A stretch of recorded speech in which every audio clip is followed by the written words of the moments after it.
there's a famous study by Carmen Reinhart and Ken Rogoff, which basically claims that as countries see their debt to GDP ratio going above 90%, growth slows dramatically. Now, economists have been skeptical about this for a while, and they say, look, there's a causation-correlation problem. You can't say the reason why growth is slowing is because the debt has gone over 90%. But yesterday, a new study emerged that completely puts to rest any of the ands, if, or buts about it, and it turns out that the original Reinhart and Rogoff study is completely incorrect. The new study was done by economists at UMass, and they confirmed that the original Reinhart and Rogoff study used a faulty data set to make that claim. And most stunningly of all, they also had an Excel sheet error that exacerbated the growth drop-off for countries with debt to GDP higher than 90%. So you need to remember something here. This is the only study that has been cited by Republican politicians to attempt to justify austerity. So what did the researchers end up doing after they came across this new study that said, hey, you know what, you're wrong, and your whole thing is methodologically flawed, and we now know it's incorrect? The researchers Reinhart and Rogoff conceded.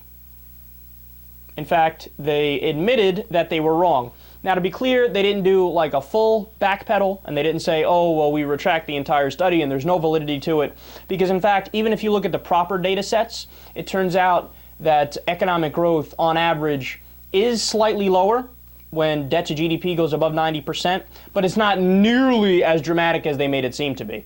In fact, it's almost equivalent to what it would be if the debt was 70% or 65%, right? So they came out and they said, hey, you know what? You're right. There was a methodological flaw. Our data sets are off. They exempted some countries by accident. They didn't even realize that they had left certain countries out. And this is the difference between academia and politics. So when economists get shown, hey, you know what? Here are the facts. Here are the statistics. This is the data. Here's what you missed, and this is why you're wrong. Researchers go, oh, would you look at that? Well, that's a shame. I apologize. Can you imagine? Now, what's the chances that Paul Ryan now comes out, who has used this study before, and he says, oh, hey, guys, by the way, in fairness here, I need to correct myself. I was incorrect. Oh, man. Oh, there's no chance of that happening. I put chances of that happening at negative 17.3%. There is literally no way that that is going to happen. Mark my words. Come back in a week and tell me how it worked out, right? And by the way, this is also something that I've heard quoted on right-wing radio. Sean Hannity was bringing it up. Now, what are the chances Hannity comes out and says, yeah, about that, totally not exactly right? Inconceivable. Now, I want to be clear about my position on this too, by the way. I'm not in the Paul Krugman camp, for example, where Krugman says, no, you don't understand. The deficit right now doesn't matter at all. All we should do is stimulus, right?